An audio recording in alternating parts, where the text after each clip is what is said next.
The following program was provided by an independent producer solely responsible for its content. The opinions expressed do not necessarily represent the views of this station, its staff, board of directors, or underwriters.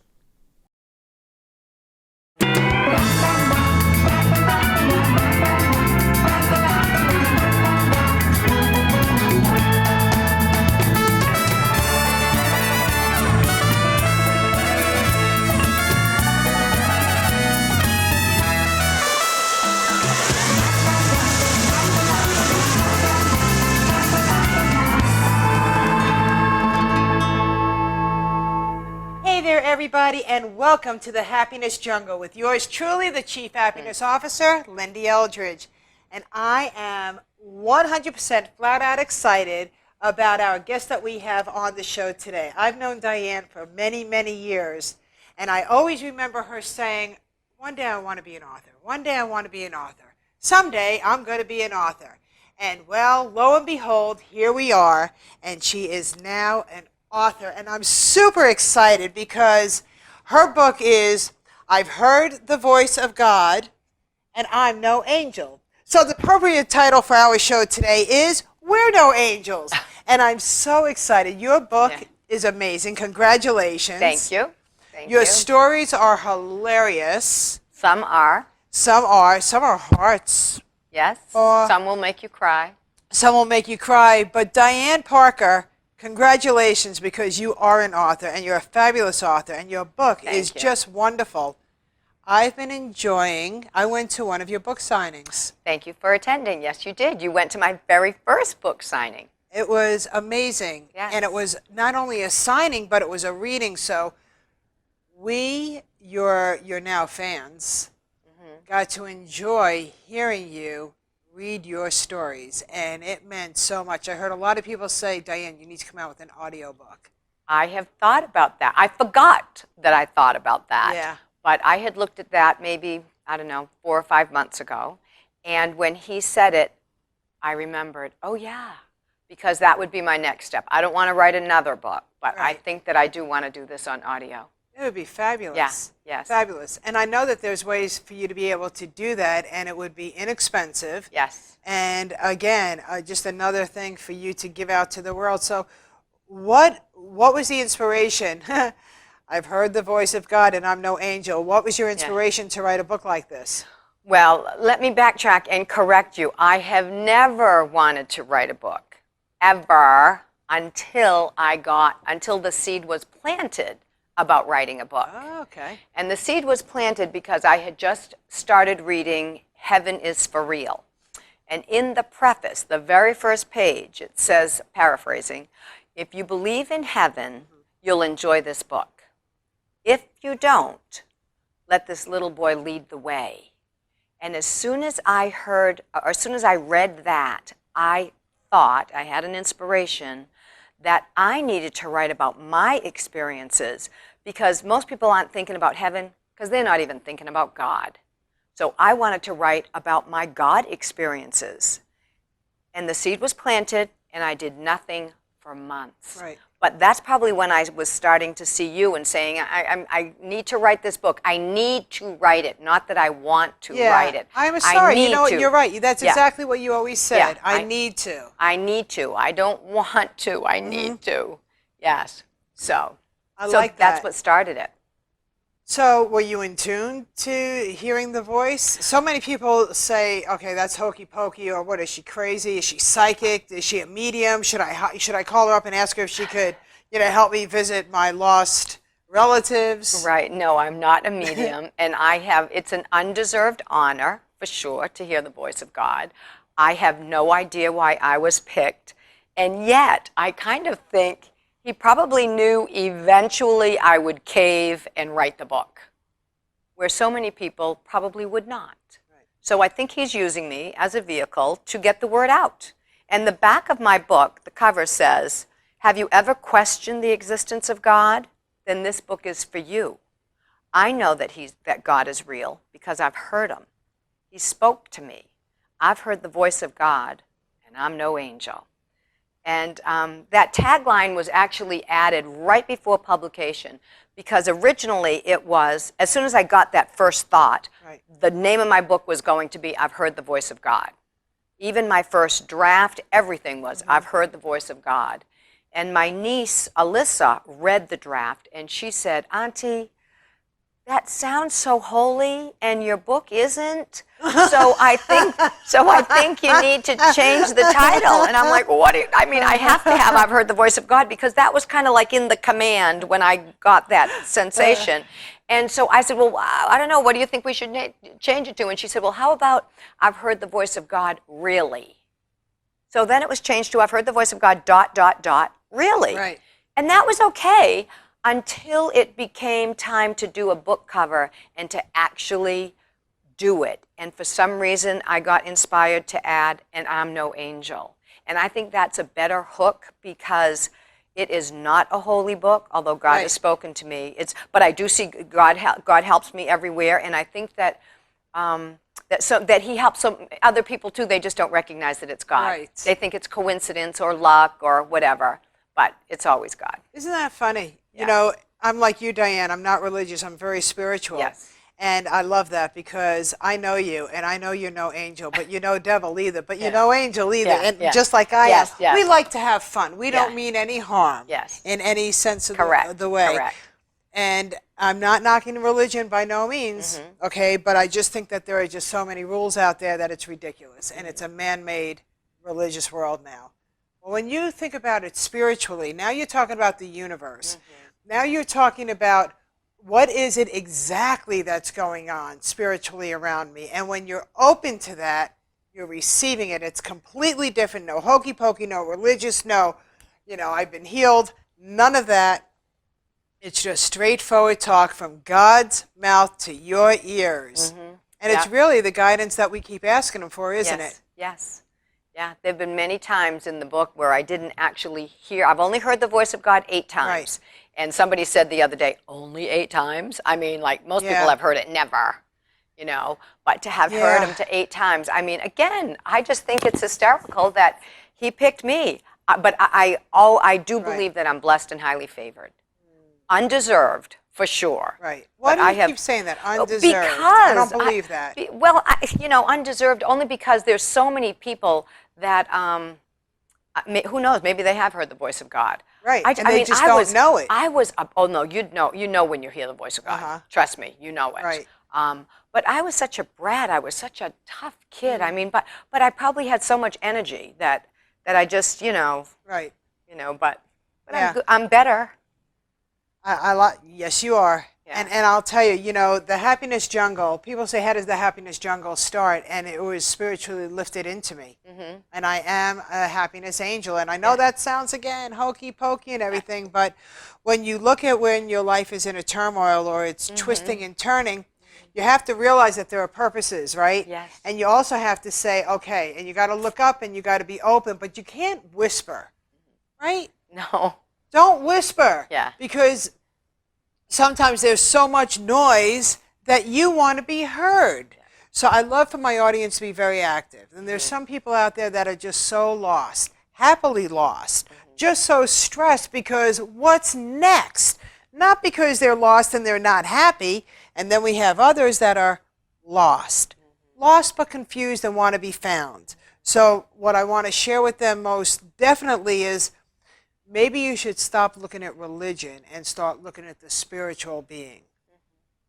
Because every place is the house of God. It's so funny. I get to now speak in different congregations and I open up with, hey, first of all, I just got to tell everybody, thank you for allowing me to come and share the spirit of happiness, right? The spiritual being. But I'm Jewish, Hungarian, and Russian, and I'm non-convertible. Yeah. And as long as we could coexist in a very, in a unity status, we're golden. Right. Right. Your book, I want everybody to pick up this book. It's on Amazon. Yes, it is. Right? I've heard the voice of God and I'm no angel, because you're going to be able to relate to stories and realize that we're all human beings and we all do things. Doesn't mean that we're bad. Right? Yes, yes. I met a gentleman maybe 3 or 4 months ago, and he said that he was a preacher. And I said, oh, I just wrote a book about God. He said, what's your book about? So I told him the title. I happen to have a book nearby, so I showed him, and he said, well, what did he say? And I'm like, well, I can't tell you. You'll have to read the book. I said, I'll let you borrow the book, but you'll have to bring it back. Right. So he came back, and he said, I loved your book. Will you talk to my kids? I'm like, awesome. I'd be delighted. How old are your kids? And he said, between 13 and 18. I said, okay, how many do you have? And he said, 80. 80. He's the preacher or the pastor at the juvenile detention home in Manchester. Oh my gosh. I have Incarcerated goosebumps. kids.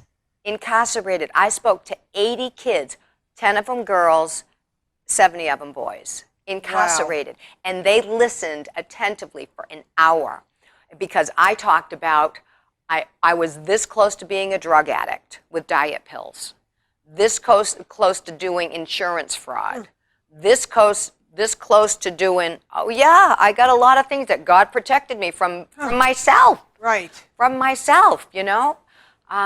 So yeah, so they could identify with the addiction part of it, just all of it. You had no idea how many people you were going to touch, and you had no idea the ages that you were going to touch. Who knows? And, who knows? And on Sunday, there was this mother and her young girl. She was maybe 12 or so. She came to the book reading at the Holistic Self-Care Center. It's fabulous in Nashua. It is just beyond fabulous. I was in this beautiful room with Barb Tremblett. With Barb Tremblett, with 4 couches, and we had to add chairs. There was standing room only. It was fabulous. But she was listening to me as I was telling the story briefly about how it started, and then I was reading a few stories, and they're all short stories. I think there's 55 of them in there, but they're all short. So, and she said to her mother, "Mommy, we have to get this book." And I thought, how nice. She was a client of Barb's, so she just happened to be there, so she came in for the reading.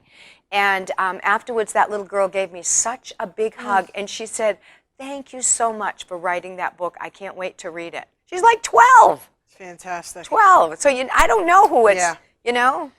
That's the beauty of being a person, because we all have the story inside of us. And when we're ready to release the story inside of us, that's when it's going to help somebody else. I tell people all the time, the biggest gift that you have is your story, because there's somebody out there that's living your life and just wishes they had what you had, but you had to get here. And how did you get here? So tell your story up to here, because somebody needs your hand. So whether our stories are compelling to our audience, or whether our audience says, I really want to write a book, or I don't want to, I feel the need to.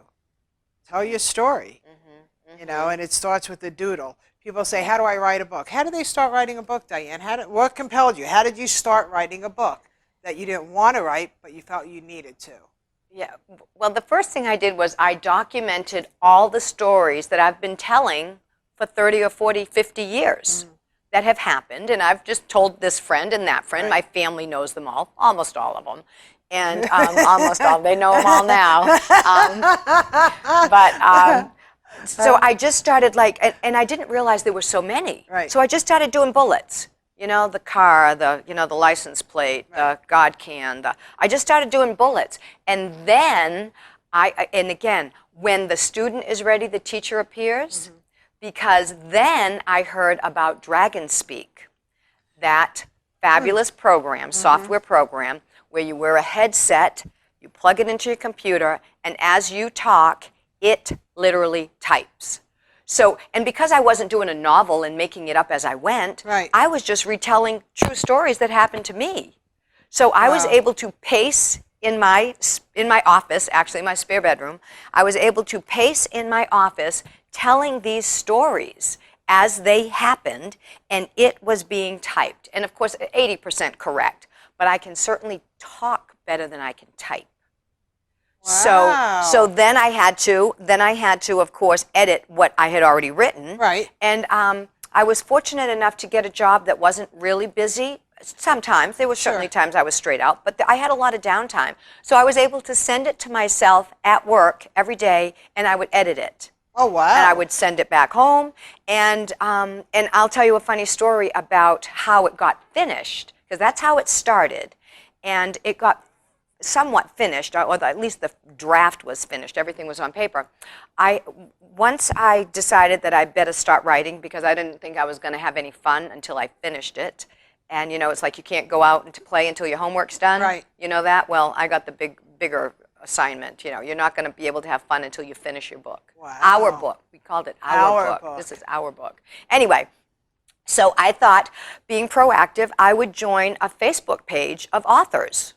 So I joined a successful authors group on Facebook to see if I don't know how to write a book, to see if I would get any tips, right. or, you know, maybe write an hour every day, or, you know, the first thing that you wake up. I was looking for tips.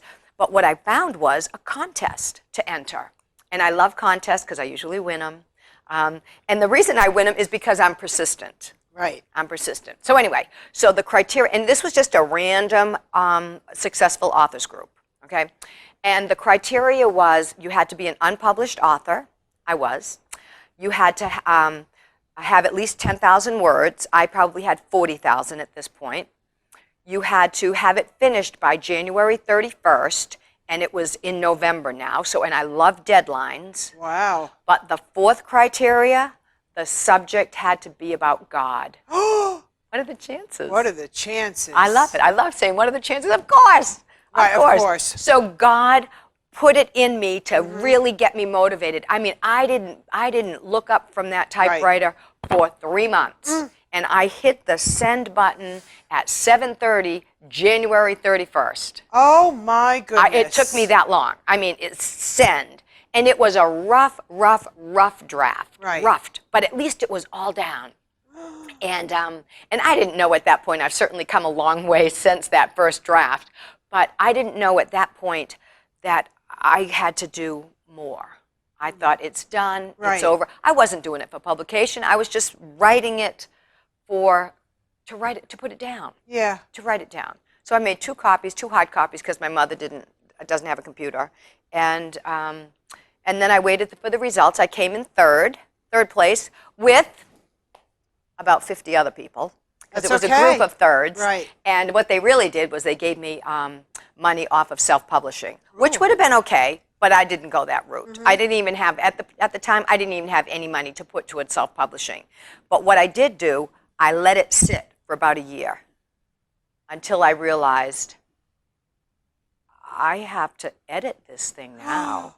I really have to do it. I got all the thoughts and everything on paper. So now I organized it. I did chapters. I did Bible verses. It then became, that was harder to do than putting it down on paper the first time. But then I had to edit my sentences and pick better words. And I mean, there was 1,000 edit mistakes. And I mean, it was just, and then I didn't know where to go from there. Again, when the teacher is ready, when the student is ready, the teacher appears. I had a date with a guy who happened to just mention casually that his brother had just written a book. And I said, actually his brother-in-law, I said, what's your brother's name? Brother-in-law's, I need to call him. So he was the one who told me about how to get this done. Wow. And I pulled it all together, and actually I was having a little bit of a hissy fit. And I asked God for some more help to do a business card and to do the website. And I needed to get some things done so I could put it in this. Right. And within a half hour, I had all 3 done.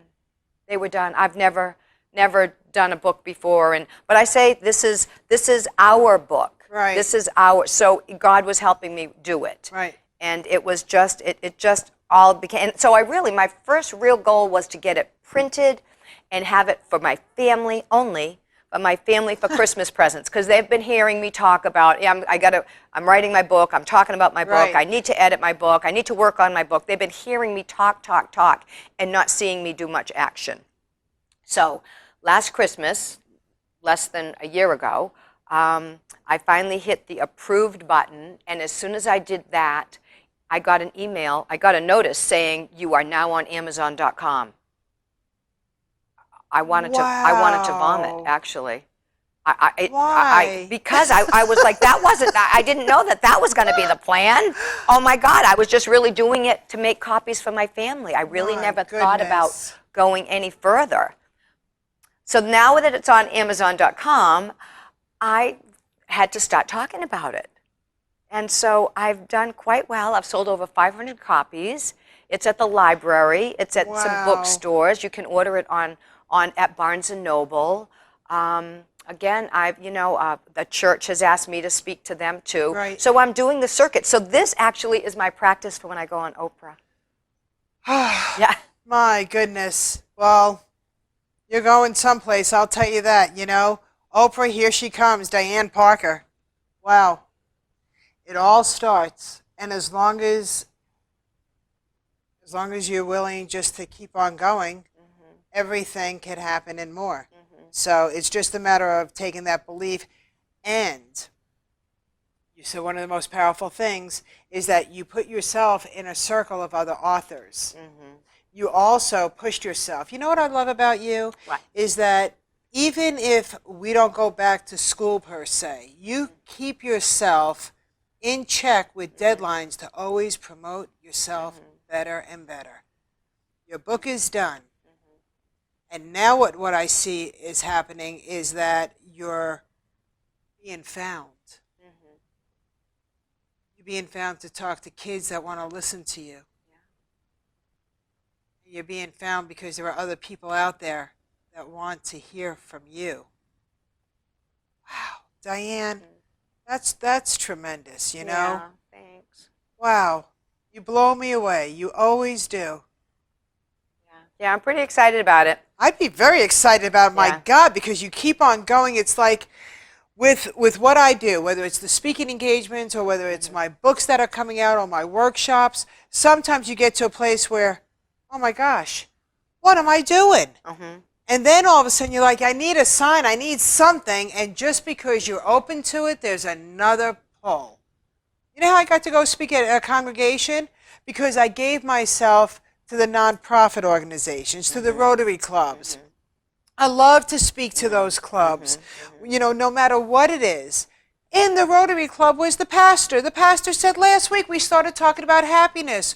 Would you please come to our congregation? Yeah. And that's what I said, as long as you all accept this Jewish, Hungarian, Russian girl, yes. And the rest is history. Right. That's how it is. When we are willing, what do they say? Ask and you shall receive. Ask and you shall receive. Yeah. And yeah. So talk about unity, because this book, I saw your audience. When I came to your book signing, I was very impressed with the age demographic. You had somebody there that was 20 years old, and you had the oldest woman that was there, I want to say was in her 70s? Easy? Yeah, easy. And then a few in between. And you had all of us just zoned into you.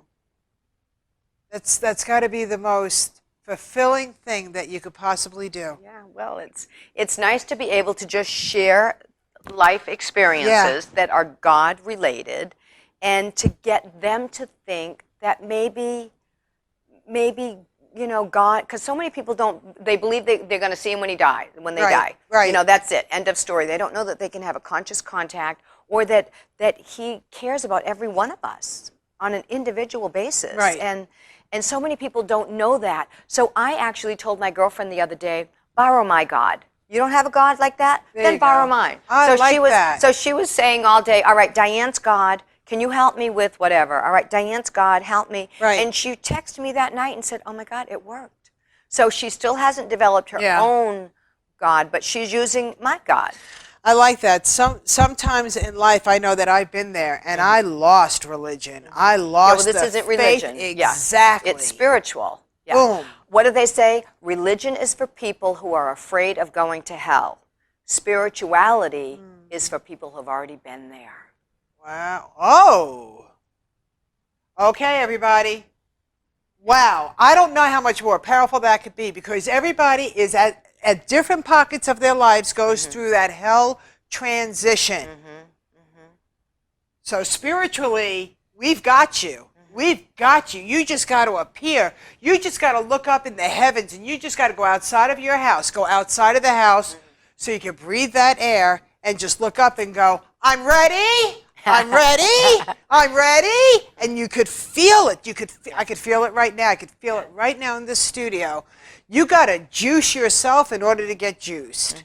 And you're not going to get juiced by the religion, the man religion. but you will through the unity. Yeah.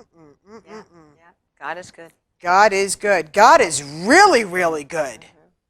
There's so much greatness that he helps you get through the crap. Yeah. You got to get through it, but you know what? Yeah. No one ever said that life was easy, but we did say that you could live it happier, and you can become everything and more that you want. It just might not happen the way that society says it should happen. Right. How about that? Yes, and I always say it's not rejection, whether it's a Right. date or the husband or a job or what. It's not rejection. It's divine Did protection. you go to school for journalism? No.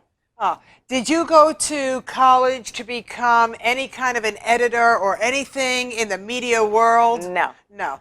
But yet you had an author within you, and now look at this, and now look at the lives that you're changing. How do you feel about it? Great. And I love it every single time I meet someone and they say, I read your book, I absolutely loved it. I'm seeing God in my life more than I ever saw, you know, in places that I never thought I would see him. I'm Because like, the wow, blinders that's good. come off. Yeah. Dyan, I want you to share with our audience, how can they get in touch with you? You have a website. I do have a website. Share with them, My please. website is I'veHeardTheVoice.com. So it's I'veHeardTheVoice. I'veHeardTheVoice.com. And when you read the book, go to the website after, and there's a lot of pictures in the book that are on the website. And you can also find the book and you can order from on that page. And I'm also on Amazon.com. I'm at the Toadstool all the Toadstools in the area. I'm at the bookseller, and I'm also at the library, the Nashua Public Library. Yes. Amazing. Yes. How, man, we come a long way, baby, and we ain't done living, huh? No, Not until it's the good Lord says, okay, it's time to come back up. Boop. Yeah. Well, my grandmother lived at 103 in 7 months, and I expect to outdo her because I'm very competitive. And she was absolutely delicious, Wasn't she? right Wasn't to the she end. a doll? My Yeah. goodness, Yeah, without a doubt. Played bingo 3 days before. She and won. did. And won. So she's in heaven playing bingo. Well, everybody, we are running out of time, and I have to tell you, I know that you're probably no angel, we're no angels, but spiritually, we're going to make a difference in the world, because here in the Happiness Jungle, it's not about hokey pokey, it's about surviving the world and making better choices, isn't it, Dyan? And it's thriving, It's not just thriving. surviving. Right. Thriving. You know me quite some time. Yeah. I also have my agita and stuff, but it's how I deal with it. Yes.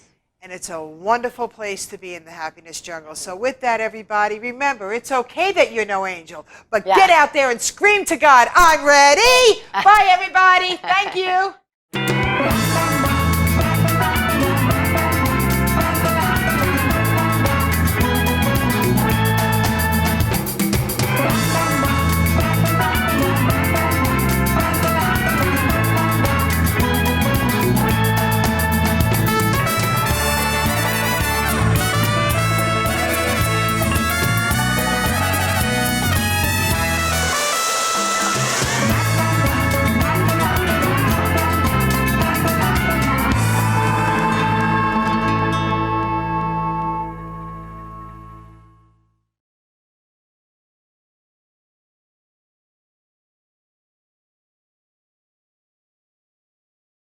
The preceding program was provided by an independent producer solely responsible for its content. The opinions expressed do not necessarily represent the views of this station, its staff, board of directors, or underwriters.